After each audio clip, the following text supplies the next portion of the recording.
She was born into a world of silk dresses and silver spoons, a world where women of her class were taught to marry well, host dinner parties, and never, ever dirty their hands. But one night, in the silence of a grand English estate, Florence Nightingale heard something that would ruin her for that life forever. She heard the voice of God, and what he asked of her would send her into the most wretched, disease-soaked, blood-drenched places on earth. Not because she was forced to, but because she believed with every fiber of her being that this was her calling. What happened next shocked Victorian England. It scandalized her own family. It broke her body. It nearly broke her mind. And yet, it changed the course of human history. Stay with me, because before this story ends, I am going to reveal something about Florence Nightingale that almost no one talks about. Something so profound, so personal, that it will completely change the way you see everything she did. Do not go anywhere.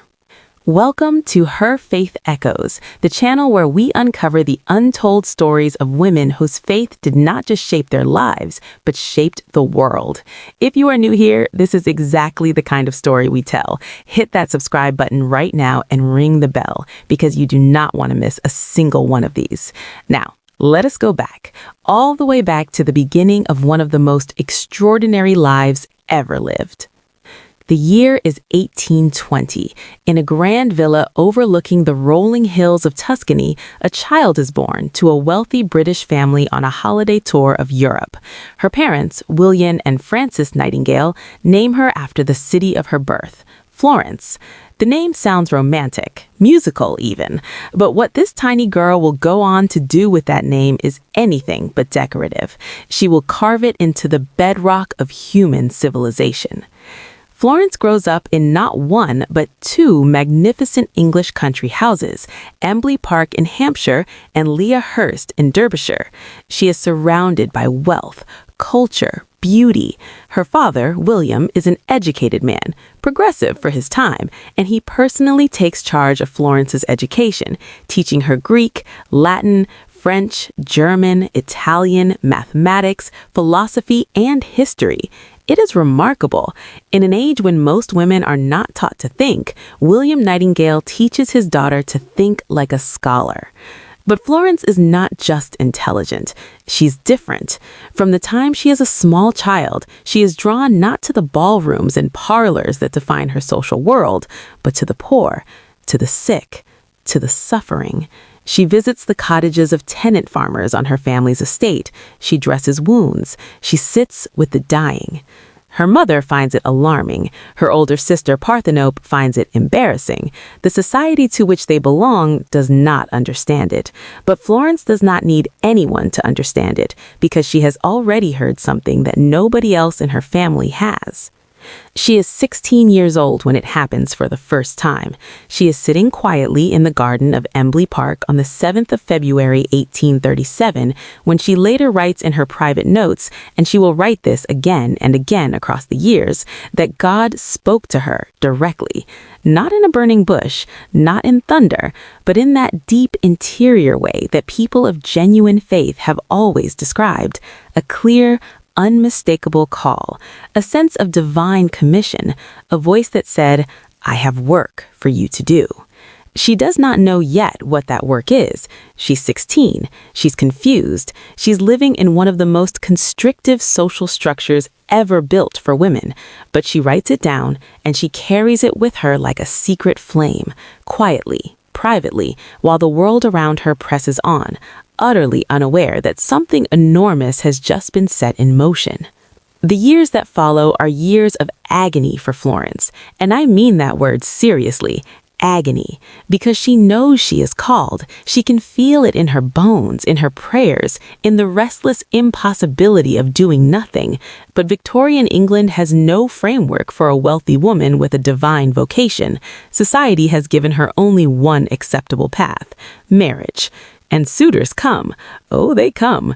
She is striking, intelligent, witty, and wealthy. Men want her. One man in particular, Richard Monckton Milnes, a charming and brilliant poet and politician, pursues her for nearly 9 years. He loves her. He offers her everything the world says a woman should want. Florence turns him down, and it nearly destroys her because she is not cold, she is not unfeeling, she genuinely cares for him, but she writes with heartbreaking clarity in her private journals that she cannot give herself to a husband and a home when she believes God has asked something else of her entirely. She writes, "I have an intellectual nature that requires satisfaction and that I would find in him. I have a passionate nature that requires satisfaction and that I would find in him. And I have a moral and active nature that requires satisfaction and that I would not find in his life." She calls this inner conflict her 3 characters, and for years they tear her apart. She falls into a depression that her family interprets as illness. She takes to her bed for weeks at a time. She fantasizes, and she writes this, about dying. Not because she wants to die, but because she wants to escape the torment of an unfulfilled calling. She begins to worry that she is going mad. She writes in her private notes with an honesty that is almost unbearable to read. She confesses to fantasies and a longing for a life that she cannot have.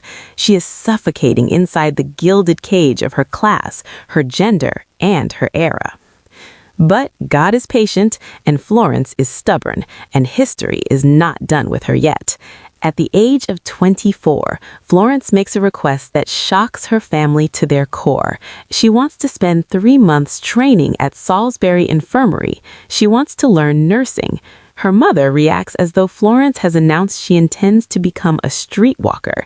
In Victorian England, hospitals are not respectable places. Nursing is not a profession. It's considered the last resort of women with no other options, women who drink, women with no morals.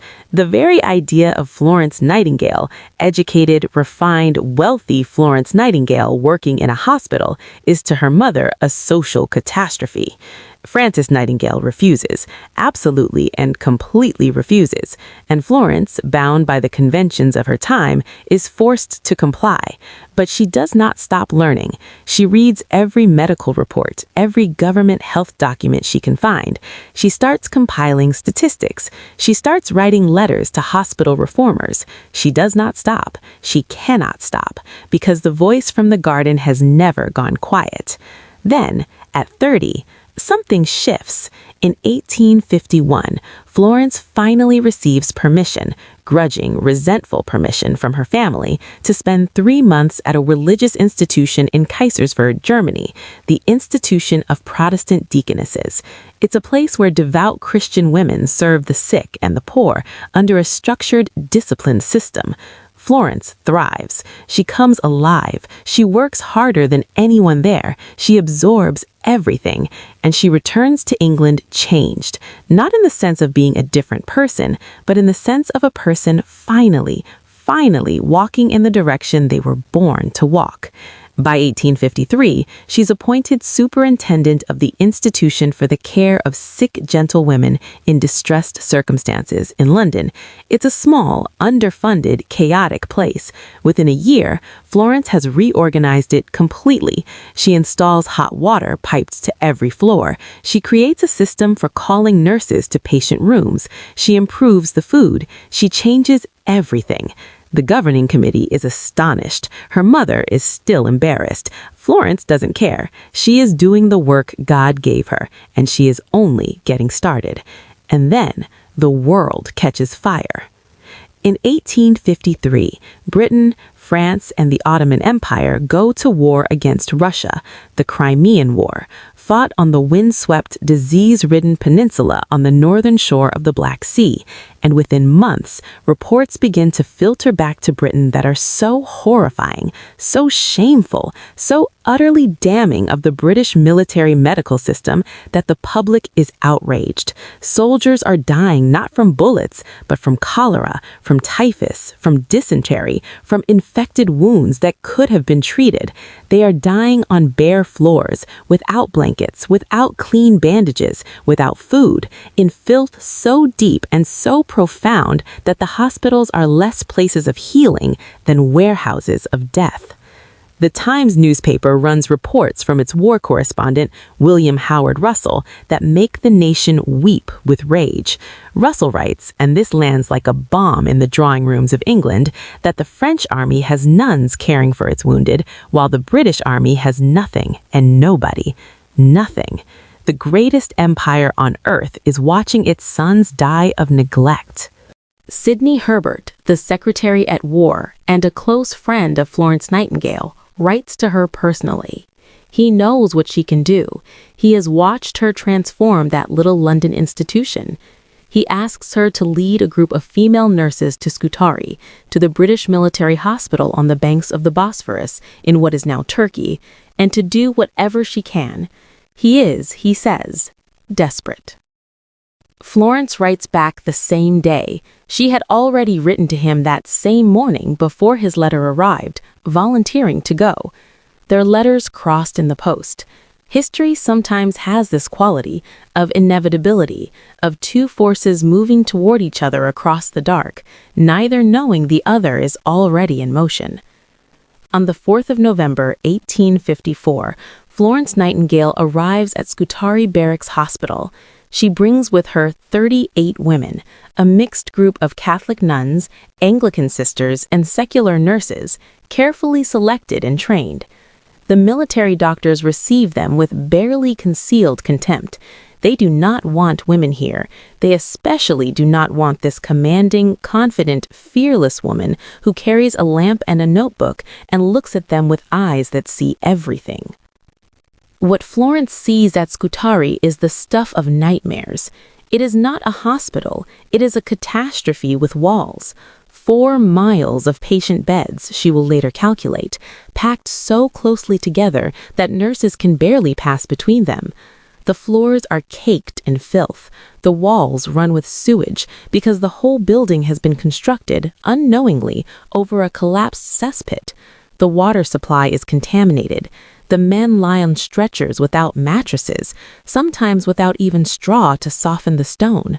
There are no clean bandages. There are no bowls. There is almost no food, and what food there is has not been cooked properly. There are rats. The smell is indescribable.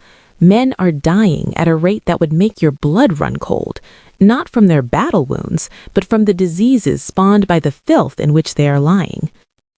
The death rate in that hospital when Florence arrives is 42%. 42 out of every 100 men who enter that building do not come out alive. 42%. Florence does not faint. She does not weep, not where anyone can see her. She gets to work. She begins with what she can control. She writes letter after letter back to England demanding supplies. She uses her own money, and she has money, to purchase clean bedding, food, basic medical equipment. She creates a kitchen to provide proper food for the patients because the army's kitchen is producing food that is literally inedible. She organizes the laundry. There is no functioning laundry at Scutari. She opens reading rooms. She sets up a money transfer service so soldiers can send their pay home to their families rather than spending it on alcohol, because many of these men are self-medicating their trauma and their boredom in the only way available to them. And every night, every single night, Florence Nightingale walks those 4 miles of beds with her lamp, through the darkness, past the groaning, the weeping, the silence of men already gone.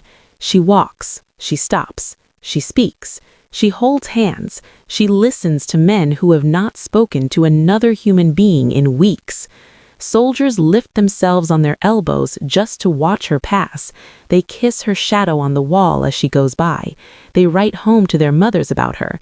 They say, and this is in the letters themselves, preserved in history, that she is like an angel, that they can bear anything, absolutely anything, as long as she comes through. She becomes famous almost immediately. In Britain, the poet Henry Wadsworth Longfellow writes a poem that makes her a legend, The Lady with the Lamp. Queen Victoria sends her a personal letter, then an engraved brooch. The whole nation is in love with Florence Nightingale, but Florence herself has almost no time for any of it. She is working 18, 20 hours a day. She is doing the work of 10 people. She is filing statistical reports and fighting bureaucratic obstruction and managing 38 women with radically different personalities and beliefs. And she is doing all of it on almost no sleep, in a building where death is so constant that the air itself seems to carry it. By January of 1855, something extraordinary begins to happen. The death rate starts to fall, slowly at first, then faster. Florence has pushed the army to flush the sewers. She has brought in clean water. She has enforced hand washing. She has improved the food, the ventilation, the bedding, the entire system of care. By June of 1855, the death rate at Scutari has fallen from 42% to just 2%. 2% in 7 months. In a building that had been a slaughterhouse of preventable death, Florence Nightingale has performed what can only be called a miracle of systematic compassion. But here is what you need to understand, and this is where the story goes somewhere most people never follow it. Florence herself is falling apart. In May of 1855, while visiting the troops on the front lines of the Crimean Peninsula, Florence contracts Crimean fever, almost certainly a form of typhus or brucellosis. She nearly dies. She becomes so ill that the whole of Britain holds its breath. When the news reaches England that she is sick, there are public prayers offered in churches across the country.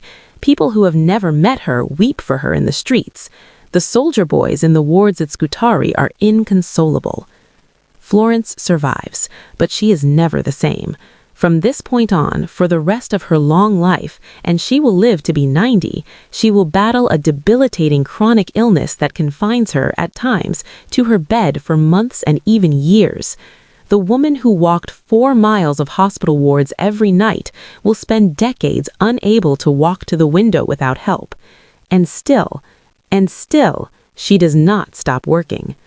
She returns to England in 1856, after the war ends, slipping back quietly, no fanfare, no parade, a false name at the border because she does not want a celebration. She is not finished. If anything, she is more determined than ever. Because she has seen the data, she has crunched the numbers. Florence Nightingale is, among her other gifts, a pioneering statistician, and she knows that the deaths at Scutari were not inevitable. They were a systemic failure, an institutional failure, and she intends to fix it.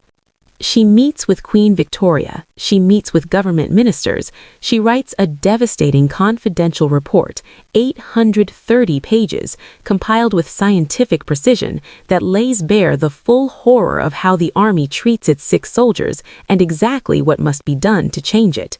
She creates a completely new kind of statistical diagram, what we now call the polar area chart, or Rose diagram, to make the data visually undeniable.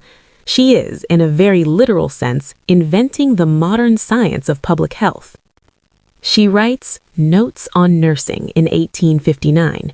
It is written, she says, not for professional nurses, but for every woman, because every woman will, at some point in her life, be responsible for the health of another person. It sells in massive numbers. It is translated across the world. It is still studied today. The principles inside it, fresh air, clean water, light, quiet, observation of the patient, proper nutrition, are principles that define modern nursing and hospital care. Florence Nightingale did not just reform nursing, she invented it as a profession, as a discipline, as a science. She establishes the Nightingale Training School at St. Thomas Hospital in London in 1860, using funds raised in her name by a grateful nation. The Nightingale School graduates nurses who go on to staff hospitals across Britain and across the world. The model spreads to America, to Australia, to India, to Africa. Every professional nurse in the world today, every single one, stands in a lineage that traces back to that school, back to Florence, back to that voice in the garden.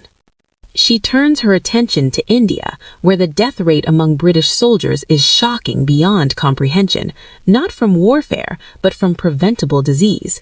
She never goes to India herself, her health will not allow it, but she wages a decades-long campaign from her bed, writing letters, papers, reports, influencing government policy, pushing reform, always pushing. The death rate among soldiers in India falls dramatically because of her work. Thousands of men whose names she never knew are alive because she fought for them from a London bedroom. She influences the formation of the Red Cross. Henry Dunant, its founder, explicitly credits Nightingale's work in Crimea as the inspiration for the organization. She is consulted during the American Civil War by both sides on the proper management of military hospitals. She is consulted from her bed in London. She is by this point the most famous and influential woman in the world. And through all of it, through the illness, the bureaucratic fights, the years of grinding work, the loneliness, the physical pain, Florence Nightingale prays. She writes theology. She writes philosophy. She writes constantly and passionately about her understanding of God. She is not a conventional Victorian Christian. She thinks, she wrestles, she pushes back. But the core of her, the deep, irreducible center, is an unshakable conviction that God is real, that He calls people to specific work in the world, and that she has been called. She writes, I believe that there is a perfect being, of whose thought the universe is the incarnation, and that He is not the willful ruler He is sometimes supposed, but that His laws are fixed and uniform, and we must learn them and comply with them. She believes that nursing, caring for the sick, reforming hospital systems, fighting preventable death, is not charity. It is not even compassion in the sentimental sense. It is theology. It is cooperation with the will of a God who created human bodies and human communities and human dignity, and who wants them cared for. She writes her most personal theological reflections in a work called Suggestions for Thought, 3 volumes, written largely between 1851 and 1860, during the years of her greatest practical influence. She shows it only to a few close friends. She does not publish it in her lifetime. It is too personal, too raw, too honest about the suffering that faith does not eliminate, but does somehow make bearable. In her old age, and she has an old age, which is almost miraculous given everything her body has been through, Florence Nightingale loses her sight. She loses much of her memory. The sharpest mind in Victorian England goes quiet in its final years. She is awarded the Order of Merit in 1907, the first woman ever to receive it. She accepts it graciously from her bed, unable to rise. She dies on the 13th of August, 1910. She is 90 years old. Her family, following her instructions, declines a state funeral in Westminster Abbey. She is buried quietly in the churchyard of St. Margaret of Antioch, in the village of East Wellow in Hampshire, near the estate where she grew up, near the garden where, at 16, she first heard a voice she spent the rest of her life obeying. Her grave is marked by a simple stone. Not a monument, not a cathedral memorial, a simple stone. The woman who could have had anything the world offers, wealth, marriage, social standing, ease, chose a simple stone. Because she had never been interested in the world's applause. She had been interested in the work, the calling, the voice. And now I need to tell you what I promised I would reveal at the end of this story. This is the thing almost no one talks about. This is the thing that gets buried under the statistics and the lamp and the famous portrait and the history books. This is the truth of Florence Nightingale that will crack your heart open if you let it. Florence Nightingale once wrote, and this is in her private notes, not in anything she published, that she spent a significant portion of her adult life in deep spiritual crisis. Not doubting God, never doubting God, but doubting herself, tormented by a voice deep inside that told her she was not enough, that she was doing too little, too slowly, that too many people were dying while she argued with bureaucrats and lay sick in her room. She describes in her private writings a state of spiritual anguish so severe that she wonders whether she has somehow failed the calling she was given. This woman who drove a 42% death rate down to 2%, who revolutionized public health, who changed the nature of nursing, who saved tens of thousands of lives she never knew about. This woman lay awake wondering if she had done enough. And do you know what kept her going? Not the fame, not the public praise, not the letters from Queen Victoria. What kept Florence Nightingale going through the illness and the pain and the self-doubt and the decades of grinding, invisible work was something she wrote about with trembling simplicity. She believed with everything she had that God sees what the world does not see, that the work done in secret, in pain and doubt in the dark, that work is not lost, that not one act of genuine love, not one moment of true compassion, not one night of walking a ward with a lamp and a breaking heart goes unwitnessed by the one who called her to it. She did not need to see the results. She did not need to know the names of the soldiers who lived because she flushed a sewer in Crimea.